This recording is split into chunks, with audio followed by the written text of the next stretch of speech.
Hello friends, how are you? I hope you all are doing good.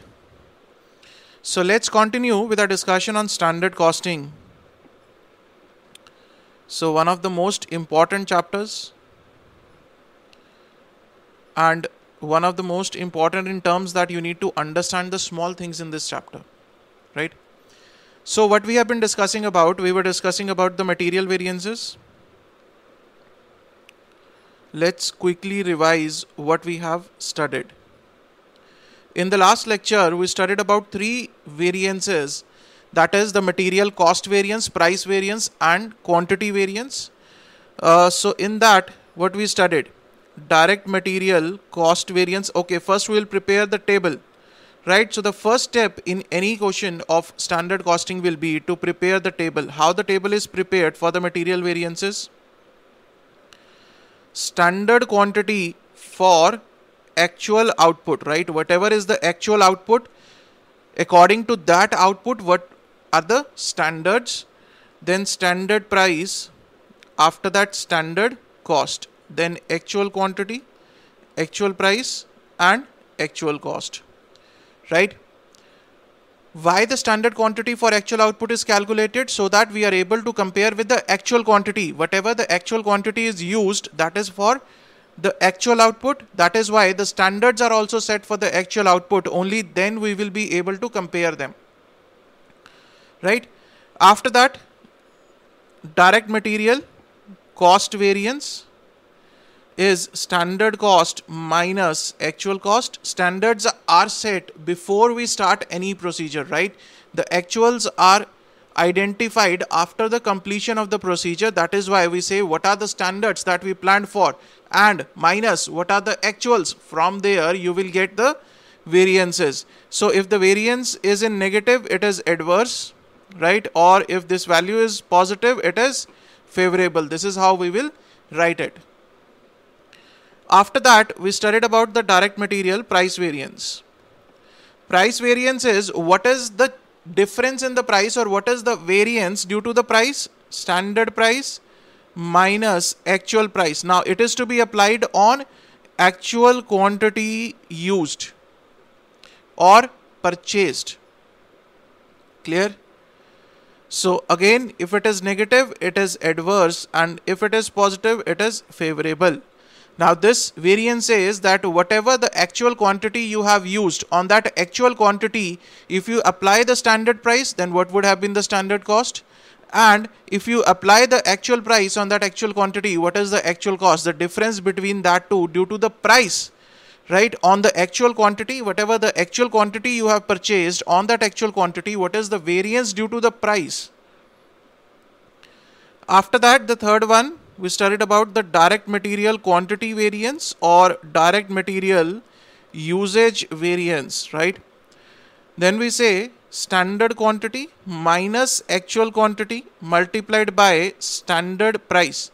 Now this variance says if we consider the standard price, that means whatever we planned for, on that price, on the planned price, what is the variance due to the difference in the quantity consumption, right? Not on the actual price. Actual price is what we paid for. Standard price is what we planned for, and on that planned price, what is the variance that is there due to the difference in quantity and not due to the difference in price. We say the price was same as we thought of, but what is the variance due to the difference in quantity, right? Again, if it is negative, it is adverse, and if it is positive, it is favorable. So this is what we have done. Now we say that cost variance will arise either due to the difference in the price or difference in the quantity consumption, right? On that basis we say that direct material cost variance is equal to direct material price variance plus direct material quantity variance or the usage variance, right? But this condition will not hold true in one case. What is that case? If this actual quantity, if for the price variance, actual quantity purchased actual quantity purchased and actual quantity consumed is not same, right? And in the calculation of price variance, you are taking the purchased one, right? In that case, this condition might fail, will fail. In most of the cases, it will fail, right? If in the calculation of the price variance, you are taking the actual quantity purchased instead of consumed, right? Then this condition will not hold true. Clear? So this is in short about the material variances that we studied till the last lecture, right? This is what we studied, that change in cost due to change in quantity and price. So in the last lecture also,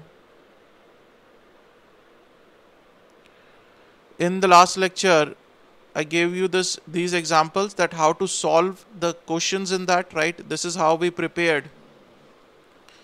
This is how we prepared the tabular formations, then the formulas that we have to use. Clear? I hope this much is clear. Example 3, you have revised everything whatever we have covered, because side by side revision is very, very important, because that will leave a lasting impact on your mind. If you are not revising side by side, whatever we cover in one lecture, you have to revise it the same time. The next day you can spend just 5-10 minutes or 15 minutes to revise it, right? Because that will leave a lasting impact on your mind. If you're not going to revise it, you will obviously, if you want to revise it after say 10 days, 15 days, you will forget many of the things. But if you will revise it the very next day, then you will remember almost everything, and that imprint on the mind will be there for a longer time. So I hope this much is clear. So now we are moving on to the practical part, right? We'll be doing question number 1 and question number 2 on the material usage variance, price variance and cost variance, right? All those who want these YouTube files, right, they can get it from our Android mobile app, that is KSJ Teaching. Okay, and all those who are buying our handbooks, they should mail us that for this file, right? We will mail them the file, no need for them to buy separately from the mobile app, right? All those who are buying the handbooks. Clear? Along with the handbooks, you will get this file, don't worry about it. Okay, so let's start with question number 1. Before we start, guys, subscribe to the channel. Do not watch the videos without the subscription, and press the bell icon so that you get all the notifications in time. And most importantly, share with maximum people who can take the benefit, juniors, seniors, your age, whatever, right? All those who can take the benefit from these lectures, share with them. And follow us on Instagram, Telegram. All the links are there in the video description. Right? Okay, let's start with question number 1 now. The PQ Limited, which has adopted standard costing, furnishes the following information. Standards are given. Material for 7 kg of finished product is 10 kg. That means if you want to manufacture 7 kg, right, then 10 kg is the material that is used. This is the standard. Standard price of the material is rupees 10 per kg. Actual output. So be careful. In the very first lecture of the material, I told you that there is a difference between the word quantity and the output. I'll show you. See, whenever we are using the terminology quantity, it means the raw material quantity consumed. And if we are using the terminology output, it means the finished goods output that we are talking about. Right? Okay. Material used 28,000 kg. Now this is the actual quantity. This is the actual quantity that is consumed. Cost of material 2,52,000. This is the actual cost that is given to you. Right? Now you need to calculate material usage variance, price variance and cost variance. So what is the first step? The first step is the calculation, this preparation of table. So question number 1, the first step is to prepare the table, right? Table says standard quantity for actual output, standard price, standard cost. Actual quantity, actual price and actual cost. Now, first of all, let's see what is given. The actual quantity used is given, that is 28,000. We will write it here. We will write 28,000 here. What else is given? The actual cost is given to you, that is 2,52,000. We can write it here, 2,52,000. Right? So from here, you are not given the actual price, but you can easily calculate actual price. That is 2,52,000 divided by 28,000. Now this comes out to be 9 rupees, right? How this is calculated? 2,52,000 divided by 28,000, right? This is the actual price. Now, regarding the standards, what is given? Standard price is given rupees 10 per kg. So I will write it 10 per kg. Now we need to calculate standard quantity for actual output. How this will be calculated? Listen to it very carefully now. Working note, calculation of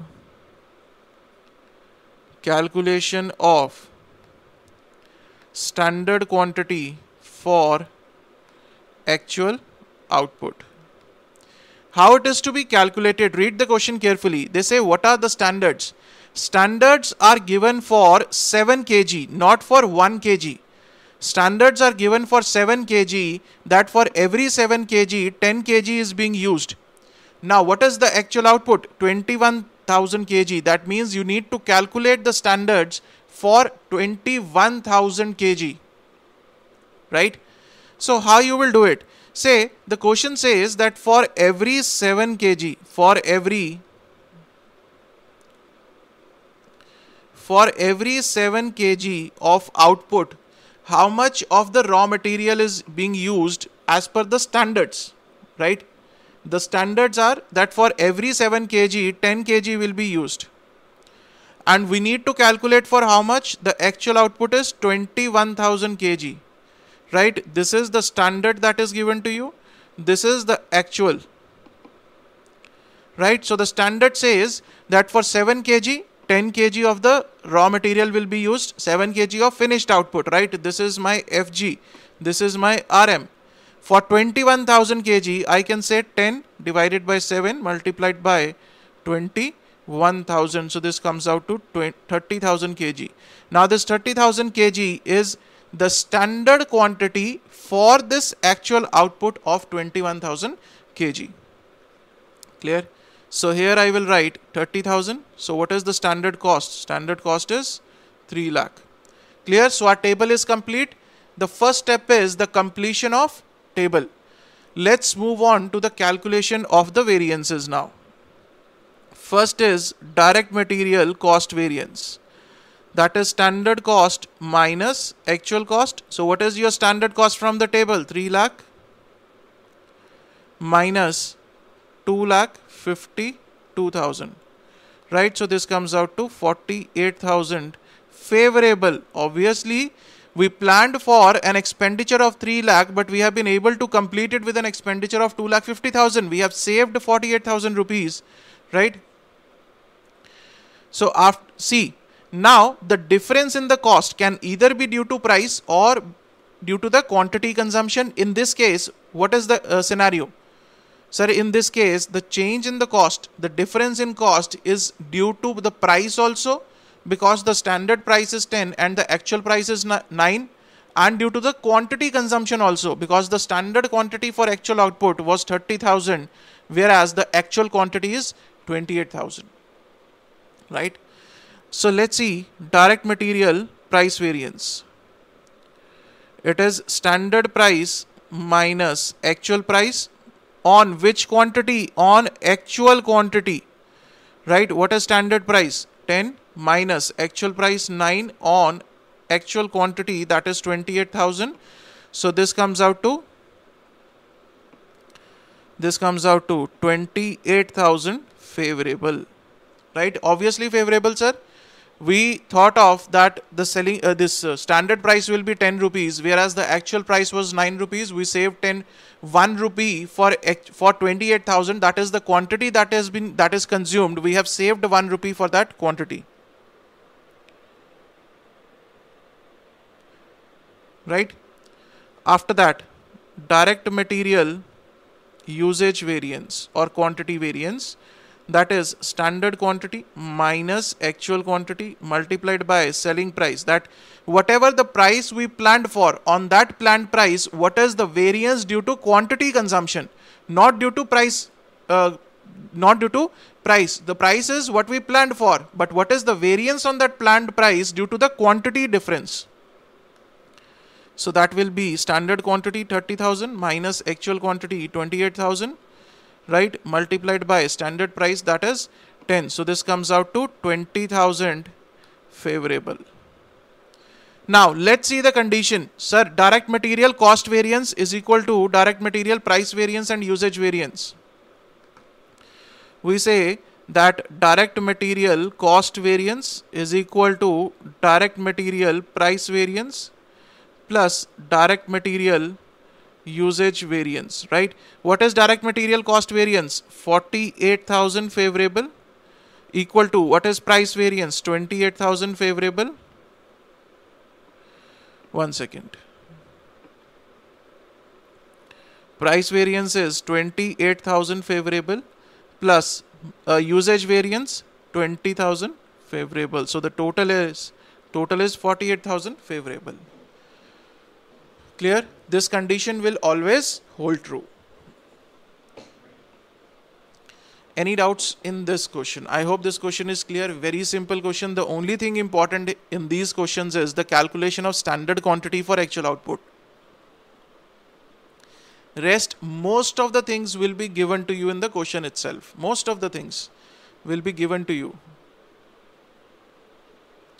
So nothing to worry about as such, that about the standard price, actual quantity, actual cost, price, everything will be given. The only important point will be the calculation of standard quantity for actual output. That is the most important thing. And if you learn how to prepare this table, then absolutely everything is simple. Everything is going to be simple. Right, sir? So we are done with question number 1. We are done with this question number 1. Let's see question number 2 now. From the following particulars, find the cost variance, usage variance and the price variance, quantity variance, one and the same thing. Quantity of material purchased 3,000 units. Now this is quantity purchased that is given to you, 3,000 unit. Value of material purchased, that is for 3,000 units, what we have purchased, the value that we have paid is 9,000, right? That means the rate per unit is 3 rupees.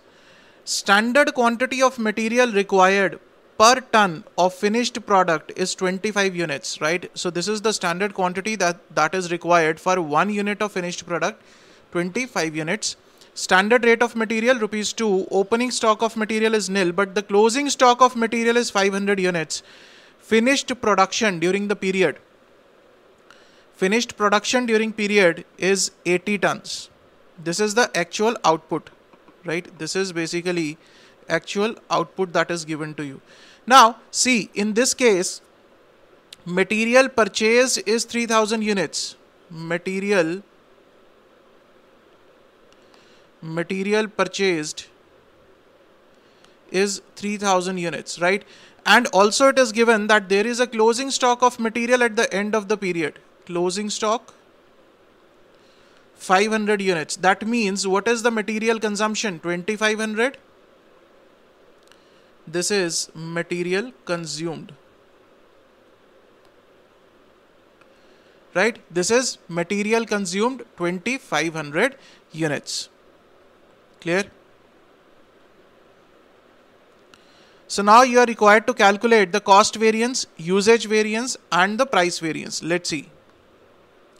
So first we will prepare the table, that is standard quantity for actual output, standard price, standard cost, actual quantity, actual price, actual cost, right?